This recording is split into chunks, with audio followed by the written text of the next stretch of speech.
आदर्श हिंदू बालिका की भांति प्रेमा पति के घर आकर पति की हो गई थी। अब अमृत राय उसके लिए केवल एक स्वप्न की भांति थे जो उसने कभी देखा था। वह गृह कार्य में बड़ी कुशल थी। सारा दिन घर का कोई न कोई काम करती रहती। दाननाथ को सजावट का सामान खरीदने का शौक था।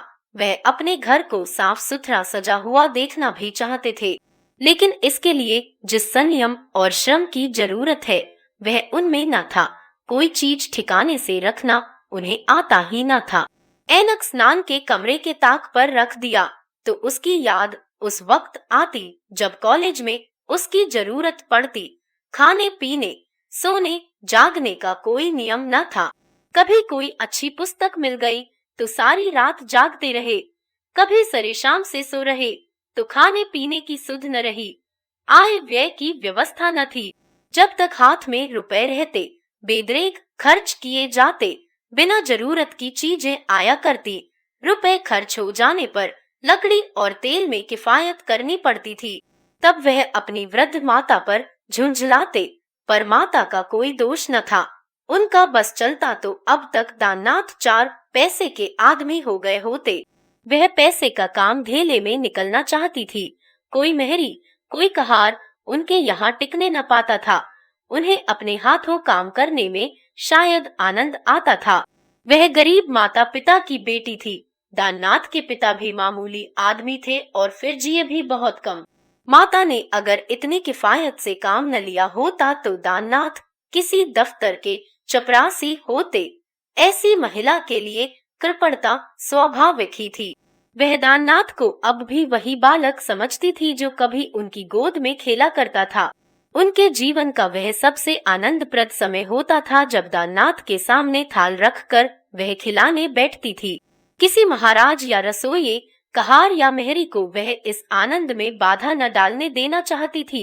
फिर वह जिएंगी कैसे? जब तक दाननाथ को अपने सामने बैठकर खिला न ले उन्हें संतोष न होता था। दाननाथ भी माता पर जान देते थे, चाहते थे कि यह अच्छे से अच्छा खाएं, पहने और आराम से रहे, मगर उनके पास बैठकर बालकों की तोतली भाषा से बातें करने का उन्हें न अवकाश था न रुचि। दोस्तों के साथ गपशप करने में उन्हें अधिक आनंद मिलता था। वृद्धा ने कभी मन की बात कही नहीं, पर उसकी हार्दिक इच्छा थी कि दाननाथ अपना पूरा वेतन लाकर उसके हाथ में रख दे, फिर वह अपने ढंग पर खर्च करती। 300 रुपए थोड़े नहीं होते, न जाने कैसे खर्च कर डालता है। इतने रुपयों की गड्डी को हाथों से स्पर्श करने का आनंद उसे कभी न मिला था। दाननाथ में या तो इतनी सूझ नहीं थी या तो लापरवाह थे। प्रेमा ने 2 ही 4 महीने में घर को सुव्यवस्थित कर दिया। अब हर एक काम का समय और नियम था, हर एक चीज का विशेष स्थान था, आमदनी और खर्च का हिसाब था। दाननाथ को अब 10 बजे सोना और 5 बजे उठना पड़ता था। नौकर चाकर खुश थे और सबसे ज्यादा खुश थी प्रेमा की सास। दाननाथ को जेब खर्च के लिए 25 रुपए देकर प्रेमा बाकी रुपए सास के हाथ में रख देती थी और जिस चीज की जरूरत होती उन्हीं से कहती। इस भांति वृद्धा को गृह स्वामिनी का अनुभव होता था। यद्यपि शुरू महीने से वह कहने लगती थी अब रुपए नहीं रहे, खर्च हो गए, क्या मैं रुपया हो जाऊं, लेकिन प्रेमा के पास तो पाई पाई का हिसाब रहता था। चिरौरी विनती करके अपना काम निकाल लिया करती थी। उस पर भी दाननाथ के मन में वह शंका बनी हुई थी। वह एक बार उसके अंतस्तल में बैठकर देखना चाहते थे, एक बार उसके मनोभावों की थाह लेना चाहते थे, लेकिन यह भी चाहते थे कि वह यह न समझे कि उसकी परीक्षा हो रही है। कहीं उसने भांप लिया तो अनर्थ हो जाएगा। उसका कोमल हृदय उस परीक्षा का भार सह भी सकेगा या नहीं। आखिर उन्होंने एक दिन कह ही डाला, आजा कला आईने में अपनी सूरत देखते हो। अमृत राय का वो ही अंतर है। अमृत राय झा उठना बोलो यार, मुझे तो याद ही नहीं आता कि तुम इतने तैयार कभी थे। सच कहता हूँ, मैं तुम्हें बधाई देने जा रहा था, मगर डरता था कि तुम समझोगे यह नजर लगा रहा है। अमृत राय अपनी हंसी न रोक सके। दाननाथ को उन्होंने इतना मंद बुद्धि कभी न समझा था। दाननाथ ने समझा यह मेरी हंसी उड़ाना चाहते हैं। मैं मोटा हूँ या दुबला हूँ, इनसे मतलब, यह कौन होते हैं पूछने वाले। आप शायद यह सिद्ध करना चाहते हैं कि प्रेमा की स्नेह में सेवा ने मुझे मोटा कर दिया। यही सही, तो आपको क्यों जलन होती है? क्या अब भी आपका उससे कुछ नाता है? मैले बर्तन में साफ पानी भी मैला हो जाता है। द्वेष से भरा हृदय पवित्र आमोद भी नहीं सह सकता। यह वही दाननाथ है जो दूसरों को चुटकियों में उड़ाया करते थे, अच्छे अच्छों का काफिया तंग कर देते थे। आज सारी बुद्धि घास खाने चली गई थी। वह समझ रहे थे कि यह महाशय मुझे भुलावा देकर प्रेमा की टोह लेना चाहते हैं, मुझी से उड़ने चले हैं। अभी कुछ दिन पढ़ो तब मेरे मुंह आना। बोले तब वहां से क्यों? क्या मैंने हंसी की बात कही है? दाननाथ आप की आंखों को धोखा हुआ है। दाननाथ पहा आड़ पर जाने में रुपए लगते हैं, यहाँ कौड़ी कफन को भी नहीं है। दाननाथ तम मार रहा हार पे पास भी तो रुपए नहीं है, ईंट पत्थर में उड़ा दिए। दाननाथ खाओ बहु, उन रुपयों से आप पहाड़ों की हवा खाइएगा। अपने घर की जमा लुटा कर अब दूसरों के सामने हाथ फैलाते फिरोगे। दाननाथ जग ही तो मुझे क्षमा कीजिए, आप ही पहाड़ों की सैर कीजिए। तुमने व्यर्थ इतने रुपए नष्ट कर दिए। 150 अनाथों को तुमने आश्रय दे ही दिया तो कौन बड़ा उपकार हुआ जाता है।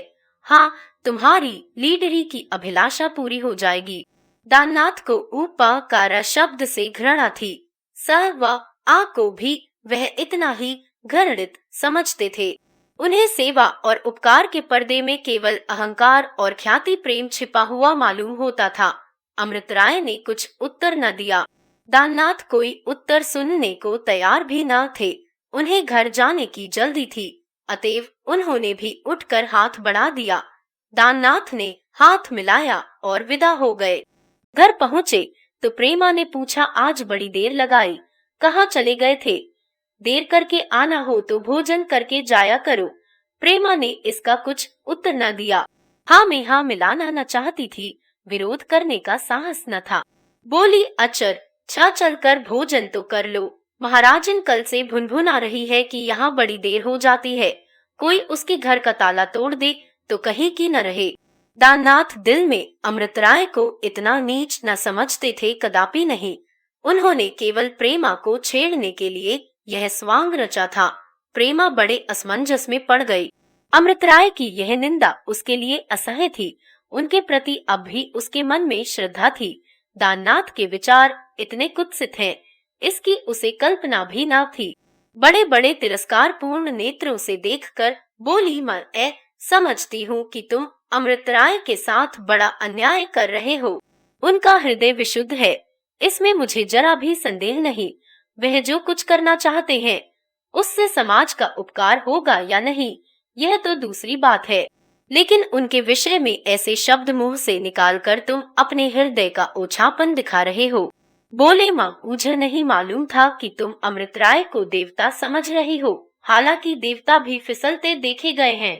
दाननाथ तो ओ फिर लीडर कैसे बनते, हम जैसों की श्रेणी में न आ जाते, अपने त्याग का सिक्का जनता पर कैसे बैठाते।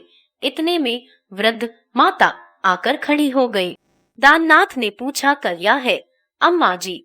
दाननाथ ने हंसकर कहा, यह ही मुझसे लड़ रही है। अम्मा जी, मैं तो बोलता भी नहीं। माता बहू, जोर से तो तुम ही बोल रही हो, यह बेचारा तो बैठा हुआ है। दाननाथ, अम्मा आजी में यही तो गुण है कि वह सच ही बोलती हैं, तुम्हें शर्माना चाहिए।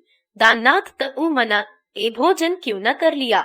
मैं तो दिन में 10 बार खाता हूँ, मेरा इंतजार क्यों करती हो? आज बाबू अमृतराय ने भी कह दिया कि तुम इन दिनों मोटे हो गए हो, एक आध दिन न भी खाओ तो चिंता नहीं। दाननाथ, न अम्मा जी सचमुच कहते थे। दाननाथ मोटे चाहे न हो गए हो, कुछ हरे अवश्य थे, चेहरे पर कुछ सुर्खी थी, देह भी कुछ चिकनी हो गई थी, मगर यह कहने की बात थी। माताओं को तो अपने लड़के सदैव ही दुबले मालूम होते हैं, लेकिन दाननाथ भी इस विषय में कुछ वहमी जीव थे। उन्हें हमेशा किसी न किसी बीमारी की शिकायत बनी रहती थी। कभी खाना नहीं हजम हुआ, खट्टी डकारें आ रही हैं, कभी सिर में चक्कर आ रहा है, कभी पैर का तलवा जल रहा है। इस तरह ये शिकायतें बढ़ गई थी। कहीं बाहर जाते तो उन्हें कोई शिकायत न होती, क्योंकि कोई सुनने वाला न होता। पहले अकेले माँ को सुनाते थे, अब एक और सुनने वाला मिल गया था। इस दशा में यदि कोई उन्हें मोटा कहे तो यह उसका अन्याय था। प्रेमा को भी उनकी खातिर करनी पड़ती थी। इस वक्त दाननाथ को खुश करने का उसे अच्छा अवसर मिल गया। बोली, ऊ न कल की आंखों में शनिचर है। दीदी बेचारी जरा मोटी थी, रोज उन्हें ताना दिया करते, घी मत खाओ, दूध मत पियो। परहेज करा करा के बेचारी को मार डाला। मैं वहां होती तो लाला जी की खबर लेती। दाननाथ, अच्छा अच्छा नहीं, पत्थर है, बलगम भरा हुआ है। महीने भर कसरत छोड़ दे तो उठना बैठना दुभर हो जाए। दाननाथ मते रहे साथ खेलते थे तो रुला रुला मारता था, लेकिन दाननाथ जहाँ विरोधी स्वभाव के मनुष्य थे वहाँ कुछ दुराग्रही भी थे। जिस मनुष्य के पीछे उनका अपनी ही पत्नी के हाथों इतना घोर अपमान हुआ, उसे वह सस्ते नहीं छोड़ सकते। सारा संसार अमृतराय का यश गाता, उन्हें कोई परवाह न थी। नहीं तो वह भी उस स्वर में अपना स्वर मिला सकते थे, वह भी करतल ध्वनि कर सकते थे।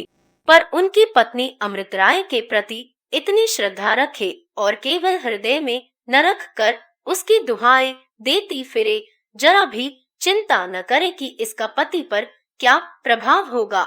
यह स्थिति दुस्सह थी। अमृतराय अगर बोल सकते हैं तो दाननाथ भी बोलने का अभ्यास करेंगे और अमृतराय का गर्व मर्दन कर देंगे, उसके साथ ही प्रेमा का भी। वह प्रेमा को दिखा देंगे कि जिन गुणों के लिए तू अमृतराय को पूज्य समझती है, वे गुण मुझ में भी हैं और अधिक मात्रा में। प्रेमा ने पूछा, कन्या, आज तुम्हारा व्याख्यान है, तुम तो पहले कभी नहीं बोले। प्रेमा, माँ, मुझे तो तुमने सुनाई ही नहीं, मैं भी जाऊंगी, देखो तुम कैसा बोलते हो। प्रेमा, आला जी ने तुम्हें आखिर अपनी ओर घसीट ही लिया। प्रेमा ने दबी जबान से कहा, अब तक वह तुम्हें अपना सहायक समझते थे, यह नोटिस पढ़कर चकित हो गए होंगे। दाननाथ, अभी मेरे सामने कर दो, तुम्हें गाते बजाते मंदिर तक जाना पड़ेगा। रात के 8 बज रहे थे। दाननाथ प्रेमा के साथ बैठे दून की उड़ा रहे थे। सच कहता हूँ प्रिय, 10,000 आदमी थे, मगर क्या मजाल की किसी के खांसने की आवाज भी आती हो। सबके सब बुत बने बैठे थे। तुम कहोगी यह जीट उड़ा रहा है, पर मैंने लोगों को कभी इतना तल्लीन नहीं देखा। विवाह के बाद आज अमृतराय पहली बार दाननाथ के घर आए थे। प्रेमा तो ऐसी घबरा गई मानो द्वार पर बारात आ गई हो। मुंह से आवाज ही न निकलती थी। भय होता था कहीं अमृतराय उसकी आवाज न सुन ले। इशारे से मेहरी को बुलाया और पानदान मंगवा कर पान बनाने लगी। अमृतराय ने उन्हें गले लगाते हुए कहा, आज तो यार तुमने कमाल कर दिखाया, मैंने अपनी जिंदगी में कभी ऐसी स्पीच न सुनी थी। अमृतराय, दल्ला कभी नहीं थी भाई, जादू था, तुमने तो आग लगा दी। अब भला हम जैसों की कौन सुनेगा। मगर सच बताना यार, तुम्हें यह विभूति कैसे हाथ आ गई। मैं तो दांत पीस रहा था, मौका होता वहीं तुम्हारी मरम्मत करता। अमृतराय सबस पीछे की तरफ, मैं मुंह छिपाए खड़ा था। आओ जरा तुम्हारी पीठ ठोक दूं। अमृतराय, अब तुम मेरे हाथों पिटोगे। तुमने पहली ही स्पीच में अपनी धाक जमा दी, आगे चलकर तो तुम्हारा जवाब ही न मिलेगा। मुझे दुहक है तो यही कि हम और तुम अब दो प्रतिकूल मार्ग पर चलते नजर आएंगे, मगर यार यहाँ दूसरा कोई नहीं है। क्या तुम दिल से समझते हो कि सुधारों से हिंदू समाज को हानि पहुँचेगी। अमृतराय, तो फिर हमारी और तुम्हारी खूब छनेगी, मगर एक बात का ध्यान रखना, हमारे सामाजिक सिद्धांतों में चाहे कितना ही भेद क्यों न हो, मंच पर चाहे एक दूसरे को नोच ही क्यों न खाएं, मगर मैत्री अक्षुण्ण रहनी चाहिए।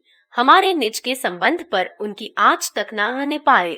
मुझे अपने ऊपर तो विश्वास है, लेकिन तुम्हारे ऊपर मुझे विश्वास नहीं है। क्षमा करना, मुझे भय है कि तुम। अमृतराय ने संदिग्ध भाव से कहा, तो उमा कहते हो, मगर मुझे विश्वास नहीं आता। अमृतराय, और तो घर में सब कुशल है ना। अम्मा जी से मेरा प्रणाम कह देना। अमृतराय, का जगह जाना है, अनाथालय के लिए चंदे की अपील करनी है, जरा 10-5 आदमियों से मिल तो लूं। भले आदमी विरोध ही करना था तो अनाथालय बन जाने के बाद करते, तुमने रास्ते में कांटे बिखेर दिए। प्रेमा वह भी सुनने गए थे। प्रेमा, यह तुम कैसे कह सकते हो? पुराने पंडित चाहे सुधारों का विरोध करें, लेकिन शिक्षित समाज तो नहीं कर सकता। प्रेमा अचल्य की है। 10-20 ब्राह्मणों का भोजन भी आवश्यक ही होगा। प्रेमा, राम आप न जाने, तुम नियत के बड़े खोटे हो। भैंस से चींटी वाली मसल करोगे क्या? शाम को 1.25 सेर कहा था, अब 1.25 पाव पर आ गए। मैंने 1.25 मन की मान्यता की है। कमला प्रसाद ने घर में कदम रखा। प्रेमा ने जरा घूंघट आगे खींच लिया और सिर झुकाकर खड़ी हो गई। कमला प्रसाद ने प्रेमा की तरफ ताका भी नहीं। दाननाथ से बोले, भा आई साहब, तुमने तो आज दुश्मनों की जबान बंद कर दी। सब के सब घबराए हुए हैं। आज मजा तो जब आए कि चंदे की अपील खा ली जाए, कौड़ी न मिले। कमला प्रसाद का औना, अगर 500 से ज्यादा पा जाए तो मूछ मुड़ा लूं, काशी में मुंह न दिखाऊं। अभी 1 हफ्ता बाकी है, घर घर जाऊंगा। पिताजी ने मुकाबले में कमर बांध ली है। वह तो पहले ही सोच रहे थे कि इन विधर्मियों का रंग फीका करना चाहिए, लेकिन कोई अच्छा बोलने वाला नजर न आता था। अब आपके सहयोग से तो हम सारे शहर को हिला सकते हैं। अभी 1000 लठैत तैयार है, पूरे 1000। जिस दिन महाशय जी की अपील होगी, चारों तरफ रास्ते बंद कर दिए जाएंगे, कोई जाने ही न पाएगा। बड़े बड़ों को तो हम ठीक कर लेंगे और एरे गैरों के लिए लठैत काफी हैं। अधिकांश पढ़े लिखे आदमी ही तो उनके सहायक हैं। पढ़े लिखे आदमी लड़ाई झगड़े के करीब नहीं जाते। हाँ, कल एक स्पीच तैयार रखिएगा, इससे बढ़कर हो। उधर उनका जलसा हो, इधर उसी वक्त हमारा जलसा भी हो, फिर देखिए क्या गुल खिलता है। कमला प्रसाद हाकिम जिला का नाम सुनकर जरा सिटपिटा गए। कुछ सोचकर बोले, हऊ का म का आ। उनकी पीठ भले ही ठोक दे, पर रुपए देने वाले जीव नहीं है। पाए तो उल्टे बाबू साहब को मोड़ ले। हाँ, कलेक्टर साहब का मामला बड़ा बेढब है, मगर कोई बात नहीं। दादाजी से कहता हूँ, आप शहर के 10-5 बड़े बड़े रईसों को लेकर साहब से मिलिए और उन्हें समझाइए कि अगर आप इस विषय में हस्तक्षेप करेंगे तो शहर में बलवा हो जाएगा। प्रेमा ये बातें सुनकर पहले ही से भरी बैठी थी। यह प्रश्न चिंगारी का काम कर गया, मगर कहती क्या, दिल में ऐंठ कर रह गए। बोली, मन इन झगड़ों में नहीं पड़ती। आप जाने और वह जाने, मैं दोनों तरफ का तमाशा देखूंगी। कहिए, अम्मा जी तो कुशल से हैं। भाभी जी आजकल क्यों रूठी हुई हैं? मेरे पास कई दिन हुए एक खत भेजा था कि मैं बहुत जल्द मैके चली जाऊंगी। कमला प्रसाद चला गया। दाननाथ भी उनके साथ बाहर आए और दोनों बातें करते हुए बड़ी दूर तक चले गए। दाननाथ, ई वक्त कम से कम 1 बजे तक होगा। नहीं साहब, आप जाएं, मैं जाता हूँ। दाननाथ नहा थी। भाई साहब, माफ कीजिए, बेचारी औरतें मेरी राह देखती बैठी रहेंगी। दाननाथ ने 2-4 बार मना किया, मगर कमला प्रसाद ने न छोड़ा। दोनों ने मैनेजर के घर भोजन किया और सिनेमा हॉल में जा बैठे, मगर दाननाथ को जरा भी आनंद न आता था। उनका दिल घर की ओर लगा था। प्रेमा बैठी होगी, अपने दिल में क्या कहती होगी, घबरा रही होगी। बुरा फंसा। कमला प्रसाद बीच बीच में कहता जाता था, यह देखो चैपलिन आया, वाह वाह, क्या कहने हैं पट्टे, तेरे दम का जमूड़ा है। अरे यार, किधर देख रहे हो, जरा इस औरत को देखो। सच कहता हूँ, यह मुझे पानी भरने को नौकर रख ले तो रह जाऊं। वाह, ऐसी ऐसी परियां भी दुनिया में हैं। एक हमारा देश खूसट है। तुम तो सो रहे हो जी। प्रेमा ने कहा, बड़र ई जल्दी लौटे, अभी 11 ही तो बजे हैं। प्रेमा ने तिनक कर कहा, झूठा मत बोलो, भाई साहब पकड़ ले गए। उन्होंने कहा होगा, चलो जी जरा सिनेमा देख आए। तुमने एक बार तो नहीं की होगी, फिर चुपके से चले गए होंगे। जानते तो थे ही लौंडी बैठी रहेगी। प्रेमा जग की, ऐसे ही बड़े शीलवान तो हैं आप। यह क्यों नहीं कहते कि वहाँ की बहार देखने को जी ललच उठा। प्रेमा ऊना, तो भोजन करके सुला दिया। इस वक्त जागती होती तो तुमसे डंडों से बातें करती, सारी शरारत भूल जाते। प्रेमा, सगी खा रहे हो तो वह भी सीख लूंगी। भैया से मेल हुआ है, तो मेरी दशा भी भाभी की सी होकर रहेगी। प्रेमा और तुम, प्रेमा तो मैं भी कर चुकी। प्रेमा ने ना माना, दाननाथ को खिलाकर ही छोड़ा, तब खुद खाया। दाननाथ आज बहुत प्रसन्न थे। जिस आनंद की, जिस शंका रहित आनंद की उन्होंने कल्पना की थी, उसका आज कुछ आभास हो रहा था। उनका दिल कह रहा था, मैं अव्यर्थ ही इस पर शंका करता हूँ। प्रेमा मेरी है, अवश्य मेरी है। अमृतराय के विरुद्ध आज मैंने इतनी बातें की और फिर भी कहीं तेवर नहीं मैला हुआ। आज 8 महीनों के बाद दाननाथ को जीवन के सच्चे आनंद का अनुभव हुआ। दाननाथ सोचता हूँ, मुझ सा भाग्यवान संसार में दूसरा कौन होगा। दाननाथ तो उमा देवी हो। 6 दिन बीत गए। कमला प्रसाद और उनके मित्र वृंद रोज आते और शहर की खबरें सुना जाते। किन किन रईसों को तोड़ा गया, किन किन अधिकारियों को फांसा गया, किन किन मोहल्लों पर धावा हुआ, किस किस कचहरी, किस किस दफ्तर पर चढ़ाई हुई, यह सारी रिपोर्ट दाननाथ को सुनाई जाती। आज यह भी मालूम हो गया कि साहब बहादुर ने अमृतराय को जमीन देने से इनकार कर दिया है।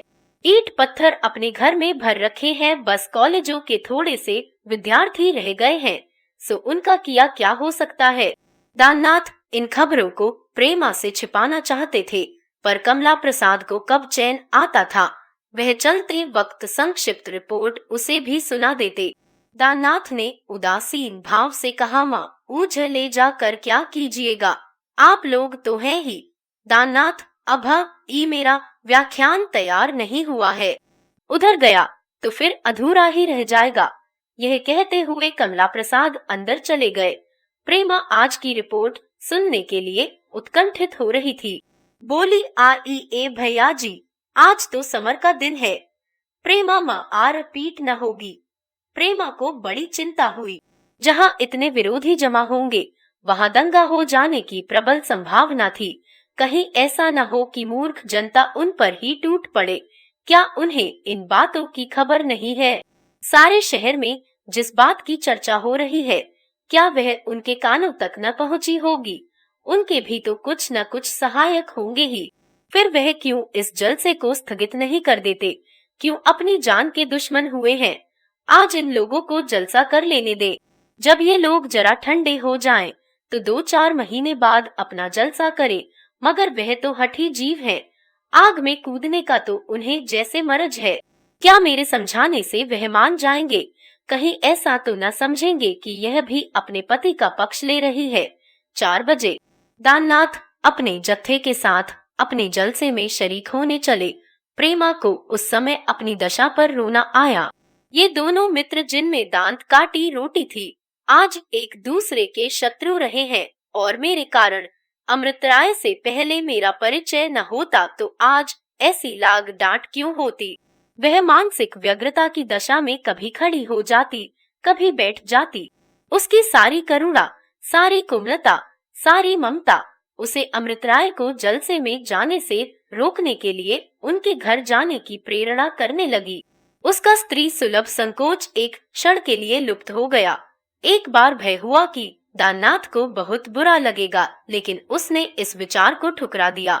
तेजमय गर्व से उसका मुख उद्दीप्त हो उठा, मैं किसी की लौंडी नहीं हूँ, किसी के हाथ अपनी धारणा नहीं बेची है, प्रेम पति के लिए है, पर भक्ति सदा अमृतराय के साथ रहेगी। माता ने पूछा, कहाँ आ जाएगी? बेटी, माता बड़ी अच्छी बात है बेटी, मैं भी तुम्हारे साथ चलूंगी। मेरी बात वह न टालेगा। जब नन्हा सा था तभी से मेरे घर आता जाता था। न जाने ऐसी क्या बात पैदा हो गई कि इन दोनों में ऐसी अनबन हो गई। बहू, मैंने 2 भाइयों में भी ऐसा प्रेम नहीं देखा। माता द आना बेचारा भोला है, उनकी बातों में आ गया। मगर तांगे का घोड़ा दिन भर का थका हुआ था, कहाँ तक दौड़ता। कोचवान बार बार चाबुक मारता था, पर घोड़ा गर्दन हिला कर रह जाता था। टाउन हॉल आते आते 20 मिनट लग गए।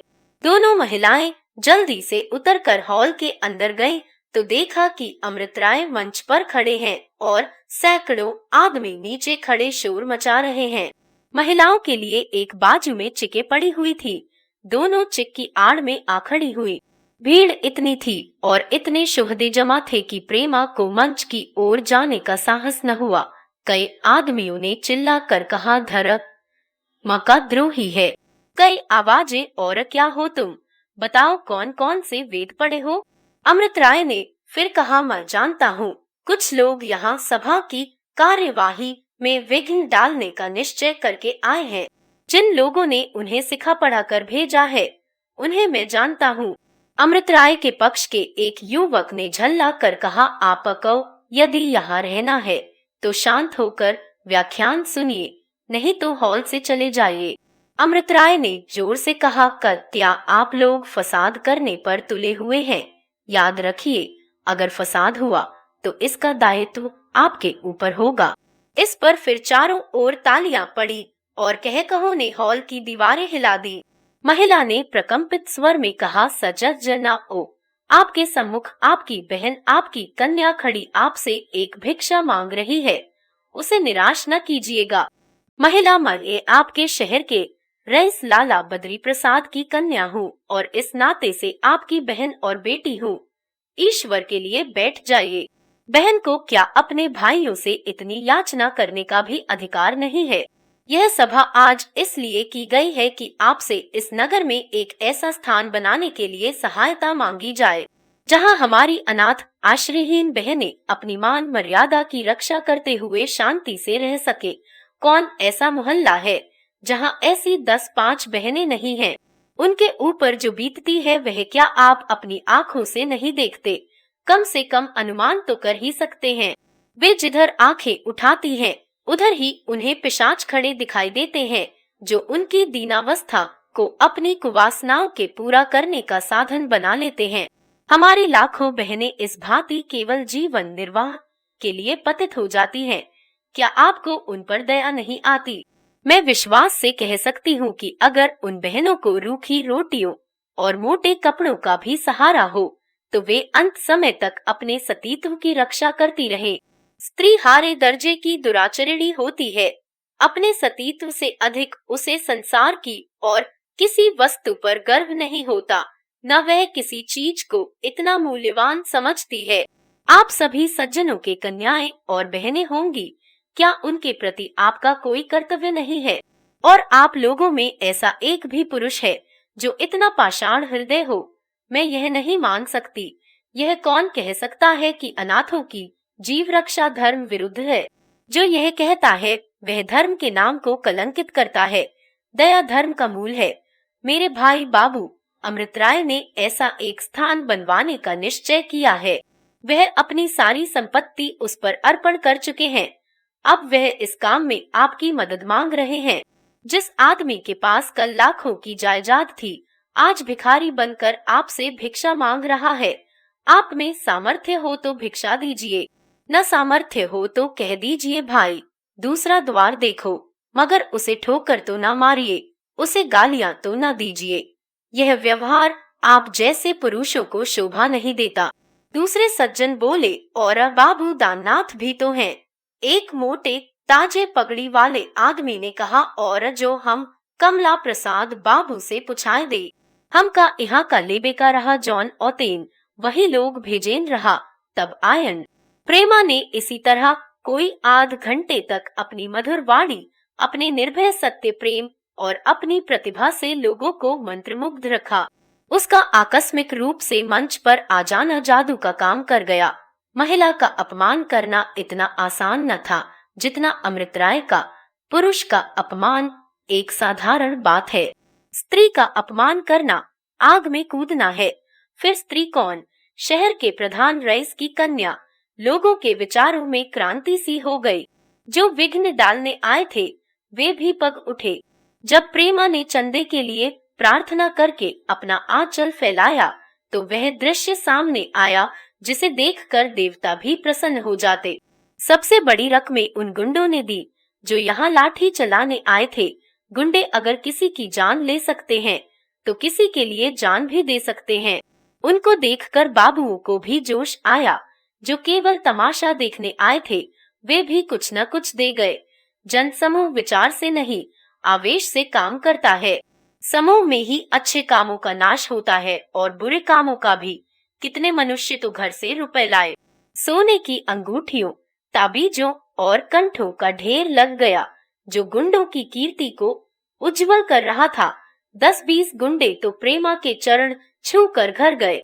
वे इतने प्रसन्न थे मानो तीर्थ करके लौटे हो। प्रेमा ने हंस कर कहा, जब इन उजड्डों को मना लिया तो उन्हें भी मना लूंगी।